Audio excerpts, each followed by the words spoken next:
with all the hackers. And they were giving us tea, and they said, be careful on drug tests, which was a little bit disturbing. But Wendy has got a long history, former CISO, researcher with 451, great resume, great insight into security. You may have heard things like security at the poverty line. She came up with that and other ideas. Very influential. And if you follow her Twitter feed, you guys know the guy who hacked the airplane, right? Side Dragon. You guys all saw that, and he made the airplane fly sideways. Yeah, she hacked his phone, 2 days ago now? 2 days ago. 2 days ago now. So the hacker that hacks hackers, she also sent me a copy of her slides ahead of time, which was nice, informed me to enable macros and disable my antivirus before previewing. They looked great. So, big round of applause for Wendy Nather. Thank you.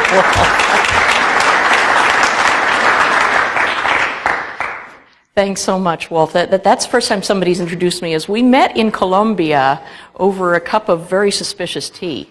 Actually, it was really good for altitude sickness. It was awesome. And I come this way. Yes? That way? Now this way? Oh, I have to stay in the camp. Really? Oh, all right. All right. Wait, now we go. So, okay, let me start out with why do I have garlic here on my slide? It's because I've decided that the word cyber is like garlic. There are some cultures that love garlic, that put it in everything, it tastes wonderful, 40 cloves of cyber, with your chicken, that sort of thing. And it's really a term of art, especially in cultures where physical security plays a major, major role. You have to distinguish it somehow, so you say cyber. Then there are other cultures who have never encountered garlic before, and they go, whoo, oh, you get to step back. I can't stand that cyber. Those cyber folks, they reek of it. But, it's okay. The only thing is that if you're in a committed relationship, make sure that both of you have the same amount of cyber every day so that you can, handle each other. So, speaking of cyber, how much of it do you really need? And again, this is going to depend on your culture to some extent, but I just want to say right now, if you know the answer, come on up here so we can get out of here early. How much security do you really need? So we're going to be talking about models for security spending, which are really exciting, right? Right? Okay. But I'm going to tell you that even the experts don't know how to price out a security program. I'm going to ask whether we can do better. I'm going to talk about evaluating the risk in a way that works for you. And I almost used the word paradigm here. I'm really sorry. I got excited. I crossed it out. It's better now. Going beyond the current security practices. So the answer to this question, how much security do you really need? The answer may surprise you. Everybody click. Models for security spending. How many people in here are responsible for figuring out a security budget? Anybody? Okay. I'm sorry. We'll drink later. One of the things the first questions that come up, especially with management, is, well, what are our peers doing? And everybody wants to go to benchmarking. And I'll tell you that I hate benchmarking. The reason is because, first of all, the questions that you ask in benchmarking are very binary. Are you using laptop encryption? Well, I don't know. You mean right now? You mean all of them? Or just some of them? What if 3/4 of our company is? Do we say yes or do we say no? Those are not good answers because the answer is always it's complicated. The other reason is because it's hard to figure out who your peers are. There are, I think a couple of years ago in the Verizon Data Breach Investigations report, they did some risk profiling for different industries, and they found that, for example, mid-sized banks and smaller banks had a risk profile more in common with retail than they did with big banks. So if you're just trying to go, well, what's our industry vertical and those are our peers, you may be wrong. The other thing is that depending on how you have your IT infrastructure set up, it may not be practical for you to do what your peers are doing. Or what you think your peers are doing. It's better sometimes, depending on what you're comparing, to look at a very different sort of operation who is using the same kind of IT infrastructure that you are. And say, how are you securing that? That might be useful for us to do. And then finally, another pitfall with benchmarking is that it can go one of two ways with your management. You can say, well, our peers are doing this, and your management can say, well, we're not doing that, so maybe we should. And that's, the best possible outcome. The other one is, well, you're asking for something that none of your peers are doing, so why should we be doing it? The problem is with benchmarking is, what if your peers suck at security? Yeah. That is the problem, and that's a problem I ran into when I was a CISO. I would go to vendors and they would say, well, you're the only one asking for this. Like, well, so do I not get it? I'm trying to make things better. I'm not trying to stay the same as my peers. So benchmarking can be okay, but you have to be really, really careful with it. I guess it's kind of like, if we're going to go back to the recipe analogy, I don't know, what's an ingredient that's really hard to use well? I don't know, cilantro. Some people think it tastes like soap. If you use a little bit too much, oh my God, it's bad. Compliance-driven spending. Unfortunately, sorry, I'm going out of camera to get my vodka. Sorry. I can't work without vodka. And you CISOs know that. The truth is that a lot of CISOs, the only way they can get to spend money is if they tie it into compliance. Because compliance is the risk that everyone believes in. They believe in the auditor. They've seen the auditor. They've seen the auditor walking in the halls. They've sat across the table from the auditor. That's the risk they believe in 100%, not necessarily the hacker. So, a lot of CISOs have to tuck in their spending under compliance just to get what they think they need for security. Metrics-driven is great if you have the right metrics. Please do not tell me how many packets your firewall has stopped, because that makes me really cranky. Yay. Umbrellas do not tell you how many raindrops they've stopped. These are not useful metrics. But there are great conferences, Metricon, Siricon, and so on, where you can talk with people who have chosen effective metrics that actually help them make good business decisions in security. Evidence-driven. Wouldn't that be great if we had evidence-driven security? Which didn't have to lead to getting a breach, if that was not the only indicator of whether it was working. That would be really nice. I don't think we're there yet, but if you think differently, I would love to hear about it. Here are some other models for security spending. Spend only what you need to until the next breach, which in any other part of business actually makes sense. Why spend more than you need to spend? Business people are all about spending only the right amount or maybe less. If they can get away with less, you've increased your profit margin and you're doing better. So this is a fundamental for business, which is why it's hard to get agreement to spend more than what they think you need, especially for something that may or may not happen. Keep spending until you run out of budget. That's probably what everybody does. What's your budget? I don't know. Just give me a number and I'll spend all of it. I used to have discussions with my CIO about, he'd say, well, what do you need? And I said, well, what do you give me? Well, tell me what you need. Well, how much are you willing to give me? Because I can give you a whole long list of what I need. We would have this discussion back and forth until one of us blinked and actually set a number. Have an unlimited budget. Isn't that a great idea? Wouldn't that be nice? I've heard rumors that Chris Hoff at Bank of America has an unlimited budget, like really unlimited budget. I heard about somebody at RMISC in Denver this week who said that they had a blank check for security. I'm like, oh. But this doesn't happen very often. Really, what security spending leads to is what Rick Holland, who was formerly a Forrester analyst, called expense in depth. I love this because this is what really ends up being. You keep buying things to layer over, stuff. If I could, I would go back in time and I would kill baby AV. I would kill baby Hitler. Because I think antivirus is the point where we said, oh, our system's vulnerable to something, let's just put something else over it. Let's write something different. If somebody had gone back and said, no, wait, go back and fix the original system, then maybe we would not have the industry that we have today, the billions and billions of dollar industry that is all built on securing things after the fact.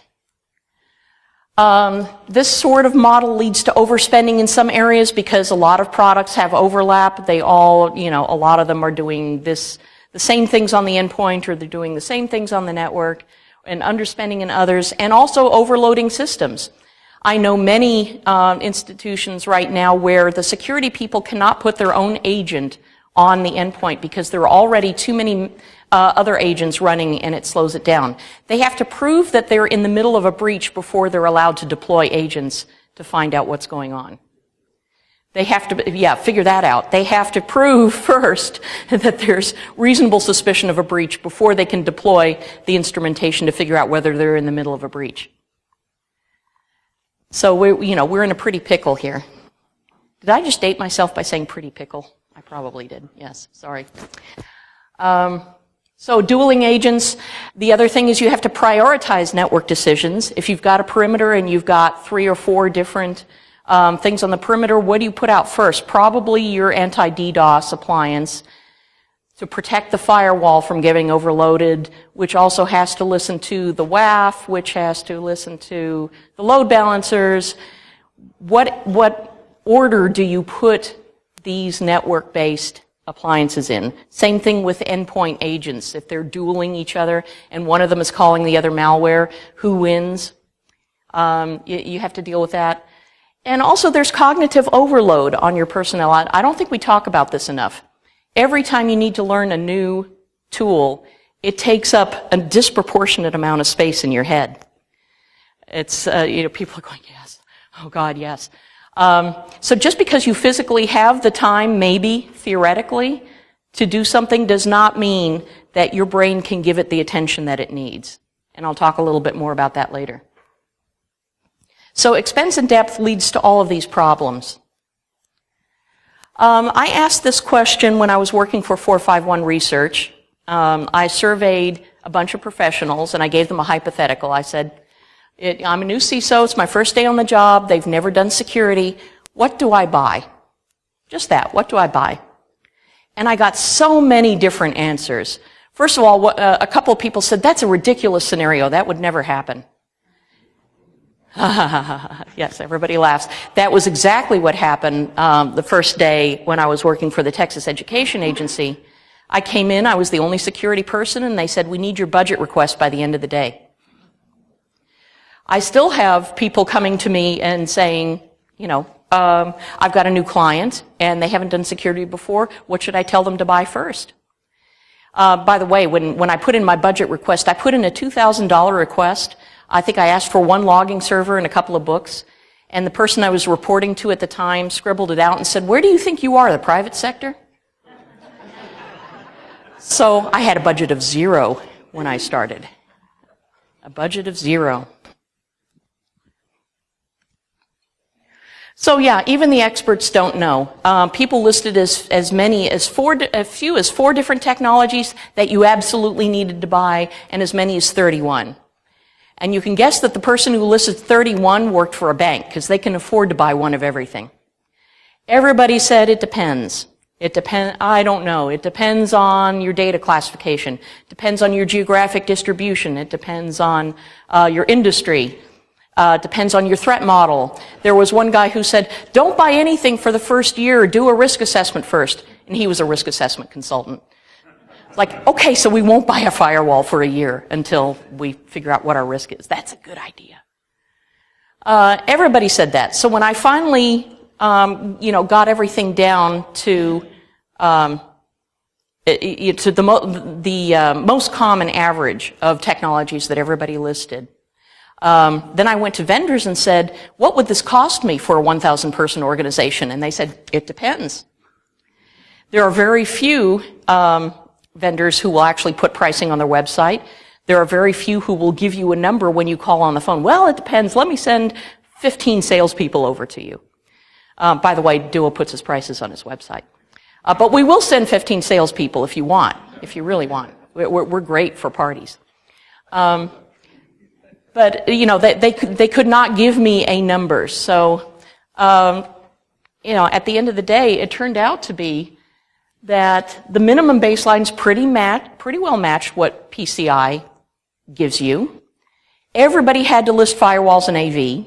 Even the ones who said, oh, firewalls are dead, AV is dead. You can't not buy firewalls and AV. You just can't. But the budget could be off by as much as a factor of 4 because of this huge swing in what things could cost. So you're sitting there in front of an empty spreadsheet your first day on the job. You have no idea with your budget what you actually need. And of course, there's still no guarantee you won't get breached. So this is why I drink. Can we do better? Because I don't want to leave everybody depressed. I think we can. First of all, this is a matrix by a guy named Sunil Yu, who is at a large financial institution. He open sourced this model, though, so I can use his name. He called it the Cyber Defense Matrix, and it's a really nice matrix that I think covers what needs to be covered without being so incredibly complicated that everybody's eyes glaze over when they can contemplate using it. You're talking about verbs up here, identifying things, protecting them, detecting them, responding, and recovering, and at different layers, devices for applications, network, data, and people. Don't forget the people. And what's really cool is that you might kind of notice that as you are going this way, you're relying on technology, people, and process to different extents. For identifying, protecting, you can automate a lot of that. Technology works fine for that. When you get into responding and recovering, you're really going to rely more on people. A lot of that is more manual. And the process, you always need process. You need the same amount of process. What he describes it as is left and right of boom, which is the breach. So pre-compromise and post-compromise, you know, he drives it right there.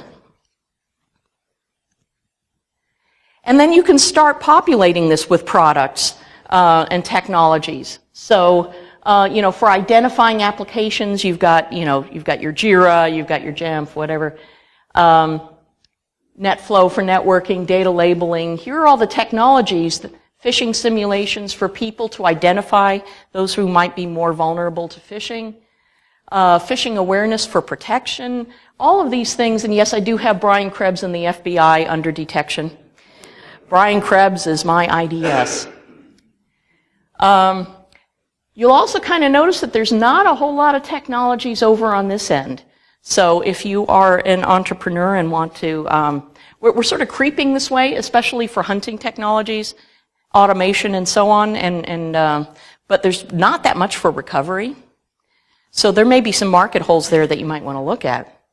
The other great thing about this matrix is you can expand it to describe other environments. So vendor assets, services that you're using, third parties, what your customers might have that you are using, you know, in conjunction with yours to help secure them, employee assets, of course, for BYOD. You can use this over and over and over again. There are a lot of layers to this matrix. So it's expandable enough that you can have this discussion with your CIO and say, here's what we've got covered, here's where we have overlap, here's where we need more. And, oh, sorry about this, I didn't test this on the screen. So you can see the rest of the slides at this link. Everybody come up here and click on the link, or just Google for RSAC Sunil Yu. His talk is recorded, I think his slides are up there. That's probably the easiest way. He's right at the top of the Google hit for that.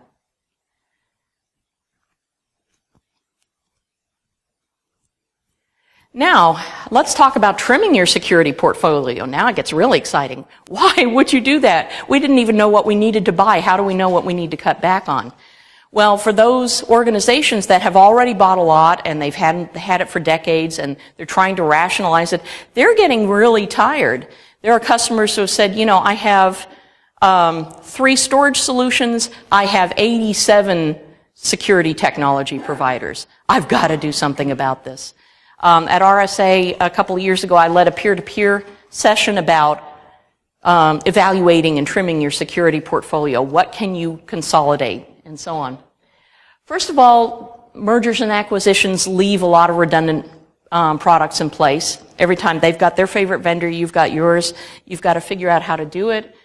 There's also shelfware. There's stuff that, you know, you bought, and it usually is the type of technology that requires a lot of people to use, and you just didn't have enough people to pay attention to it.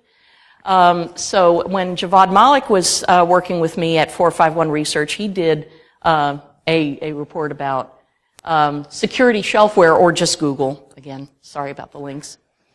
But you can kind of imagine that SIM, for example, turned out to be shelfware very often because it requires a lot of long-term tuning and maintenance. It's not a set and forget. It's you have to have people with a lot of institutional knowledge to use it, because you've got to be able to weed out the false positives. So shelfware is another reason you might want to trim it. Improving performance, you know, consolidating agents that you've got any place, simplifying it. Everybody wants more simplification at this point. When I was at 451, we were tracking as many as 1,200 different security vendors, and that was only the ones that we had time to write down, and those were mostly North America based. We, you know, didn't even get to the rest of the world. 1,200 security vendors, and this is why I have to explain, for example, to my compadres at Duo in sales, the CISOs don't want your calls. You know, they hear CISOs on panels saying, yeah, I just never answer my phone anymore. I delete all my voicemail. You know, I have huge mail filters set up so that anything that sounds like a sales pitch goes straight into my junk folder. I'm sorry. It's just, you know, people are inundated with vendors. But what they do want is better integration and better communication. They are tired of trying to get data out of one thing and parsing it for another tool. Even in things like threat intelligence, there are a lot of tools that don't quite meet up in the middle. They cover, you know, different sections of the process of identifying, collecting, analyzing, hunting, responding. But they don't, you know, one of them doesn't speak in the same format as the other. And I'm sorry, you know, dumping JSON or dumping XML is not the same as integration. And right-click integration is not the same as integration. Yes, you can launch your other tool from our tool. That's not the same as integration. And better price. You can do a lot of market shopping when it's time for you to renew something, go to a bunch of other vendors and just say, you know, has this price come down in the meantime? That's another reason why you might want to trim. But before you cut it, first of all, make sure you're using it right, because in Javad Malik's shelfware research, he found that on the vendor side, they said, well, you know, reasons why our customers weren't really using it is, you know, because they didn't turn any rules on, or, you know, whatever. They weren't using it right. You may want to talk to peers or other people who are using this technology to see if they're using it in an innovative way that you haven't thought of. If you are looking at the product and saying, well, this is not, you know, this isn't doing much for us, maybe there's something that even the vendor hasn't thought of that could be really helpful. So always talk to your peers about it.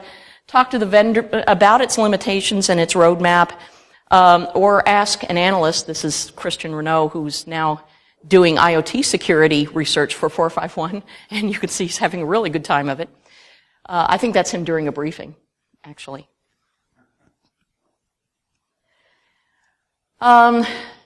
First, and then before you cut it, decide whether you need to replace it.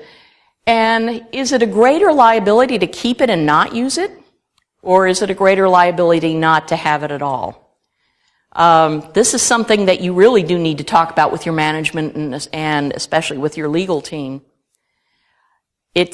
But make sure you already are pretty sure you know the answer before you talk to them about it.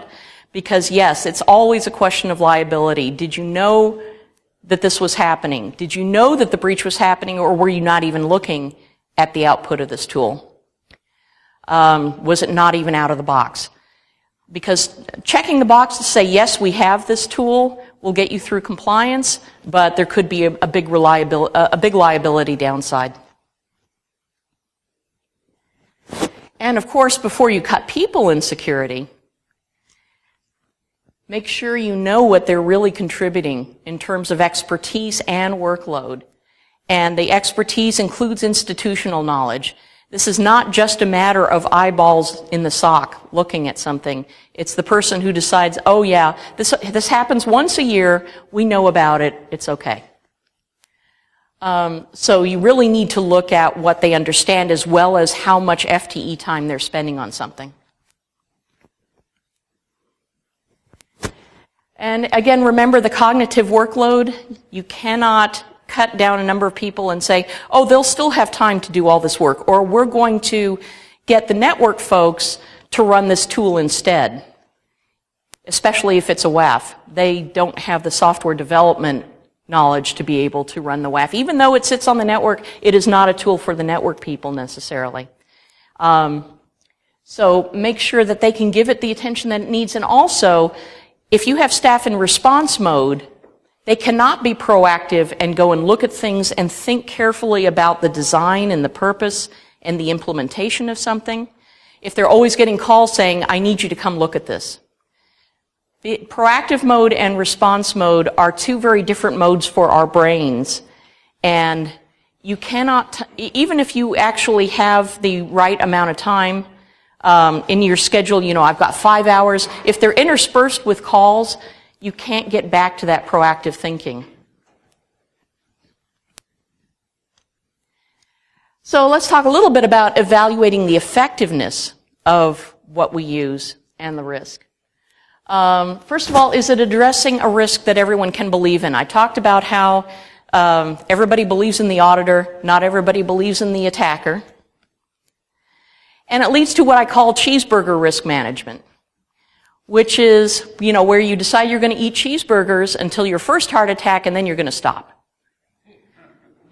And this is exactly what a lot of management decides to do. And who's to say it's not a valid business model for this?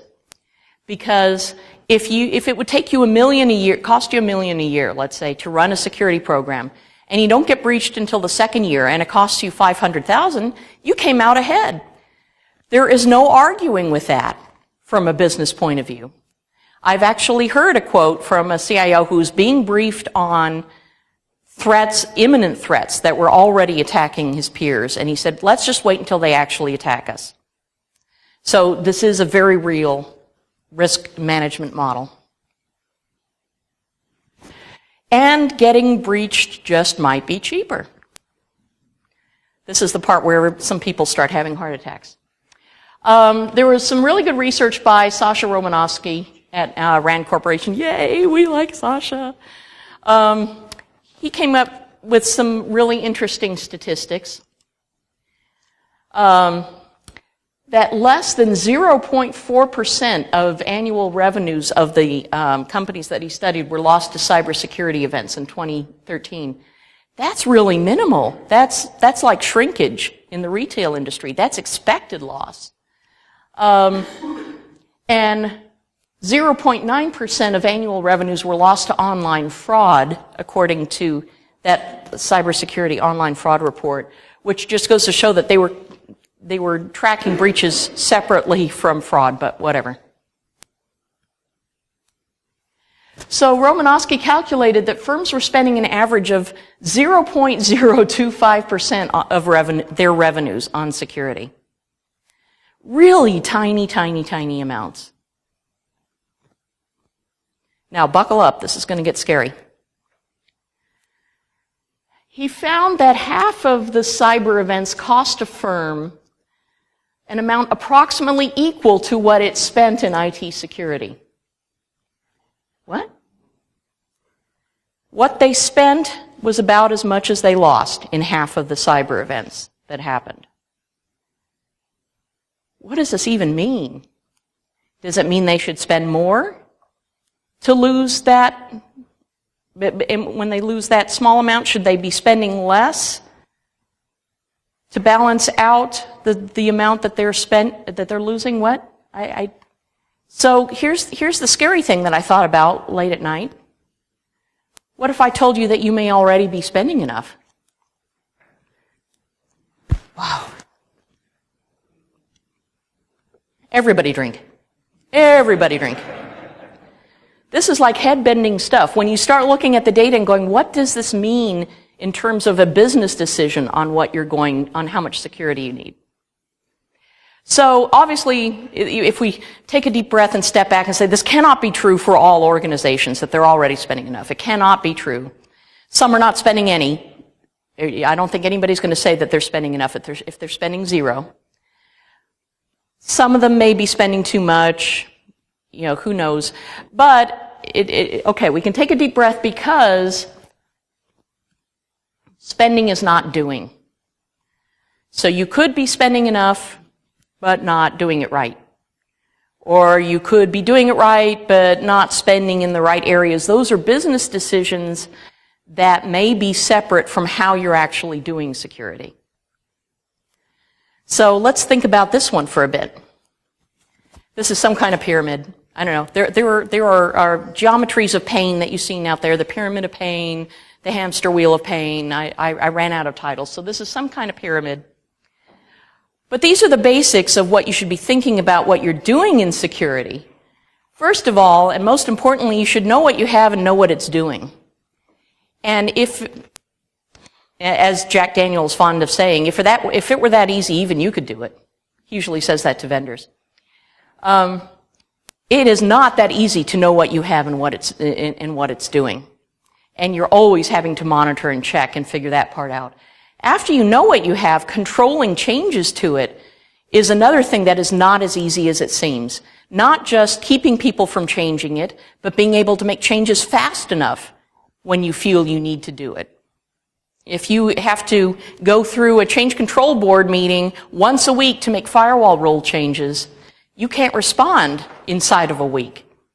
Especially if they then mess up the firewall rules change and they need to change it back again, or they need to change it to something else, and it takes another week to go through the change control board meeting again. So being able to control changes, the speed of changes and whether changes happen at all, that's another basic.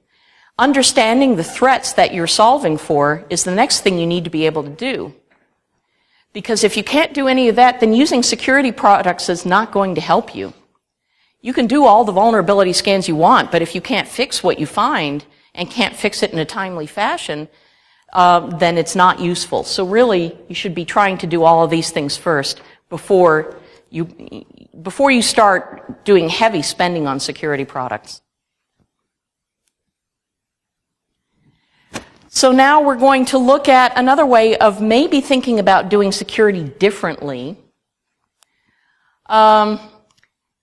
Obviously, everybody knows that, the whole crunchy outside, soft and chewy inside, perimeters going away sort of talk. And obviously, excuse me, Google found this out, during Operation Aurora when they were hacked and they got religion and decided that this perimeter model was not a good one for them to be following. And let's face it, a sufficiently successful attacker looks exactly like an insider. So I heard of one incident where they'd compromised a system administrator's credentials. They came in through the sysadmin's home machine.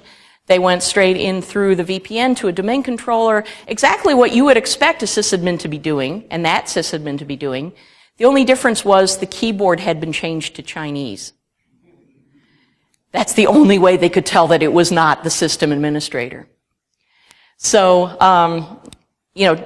deciding that there are insiders versus outsiders has always been kind of problematic. We know this. The other thing is that, we have third-party SaaS things, clouds out there. We have devices moving inside and outside of the perimeter. The other important thing that not a lot of people think about is that we are using personally a lot of the same apps that our companies are using now. If you're using Gmail for your company and Gmail for yourself, I have like 5 or 6 Gmail accounts. I'm sure there are people out here who have more. So it used to be that, you would go to work in a building inside the perimeter and you would fire up the ERP. If anybody uses ERP for fun outside of work, I want to know because I got to stage an intervention. But with many cloud-forward companies today, you are using the same stuff that your company is. So there's no perimeter. There is just a change in login name. So what do we do about this? Google came out with their BeyondCorp framework. Has anybody heard of this before? Okay, a few people have. Great. So they figured out how to do this, and this is all very, architecture-y and everything. You can look up their papers. They're very good. They're very well written. Let me break this down for you, though. Is what you can be doing is, first of all, authenticating the user with more than a password, which is what they do. Check the hygiene of the device. Now, it'd be great if you could check the health as well, if you could detect whether it was already pre-owned, but at least you can say, are they using a screen lock, or is it up to date as far as we can let them be up to date? Can we tell what is accessing our applications, including our SaaS applications, our external ones? Can we tell if they're using devices that we already know and trust? Are they using corporate-owned devices? Are they, is it a Deloitte consultant with a laptop that we've already looked at once? We're not managing it because it's Deloitte's, but at least we know we expect to see it accessing our application. And then making sure that the combination is together no matter where they are. So tying together the user and the device. This has a really powerful side effect of cutting down on the sources of account takeover attacks. Account takeover attacks are getting worse and worse, especially in retail, where they are trying user credentials from the credential dumps, and they're trying them either low and slow from IPs like one different IP a week to try to get underneath the detection level. They're trying them from the Mirai botnet, CCTV and DVR systems that are taking over. If you can cut away all of that and say, we never expect to see a login from anything except the devices we know about, that automatically, buys you a lot of extra protection. So it's this combination, this powerful combination that organizations are thinking about now. Because the attackers have to compromise a username and a password and the second factor, and yes, we know that 2FA phishing can work, but they also have to compromise the device that's being used, and it's just harder to do if they're patched and up to date. It's not impossible, but it's harder. So let's see if we can just raise the level of security incrementally. So, and the other great effect of this is it no longer matters where they are. It doesn't matter where the application is, whether it's internal or external. We don't care anymore because we're making the user and the device pass the same tests each time. This is the zero trust model that you're hearing about. It's not that we don't ever trust these devices. It's that we make everybody pass the same tests regardless of where they are. We don't automatically trust them based on their IP range or based on, whether we think we know where they are. So that it doesn't matter where the user is, it doesn't matter where the app is, as long as they stay with their device, they're good. So the perimeter is not going away. Nobody's throwing out their firewalls. Some of them still don't have firewalls. Some of them just got firewalls. That perimeter is not going away. It's just not going to be the only level of protection anymore, which it probably shouldn't have been to begin with. But I think we are moving in a direction that can allow us to get better at something that has been unaddressed, for a long time. I think we finally have the technology, the understanding, and the process to slowly be able to raise the level of security inside an organization to match what we already have on the outside. So you're going to hear a lot of this BeyondCorp talk, Beyond. Intel in their paper, they came up with the same thing. They call it Beyond the Edge. Google calls it BeyondCorp. You're going to see a lot of that stuff, but you're not going to see it from me because I'm done now. So thank you, everybody. Thanks for coming here.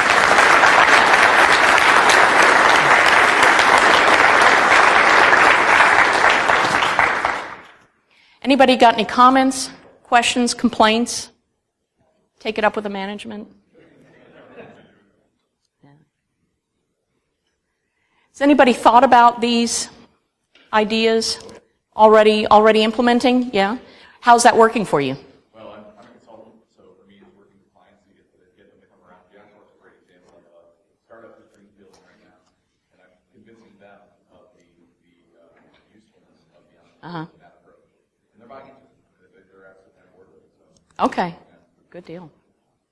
Yeah. All right. Well, thanks, everybody. I'll see you around the conference. Have a good day.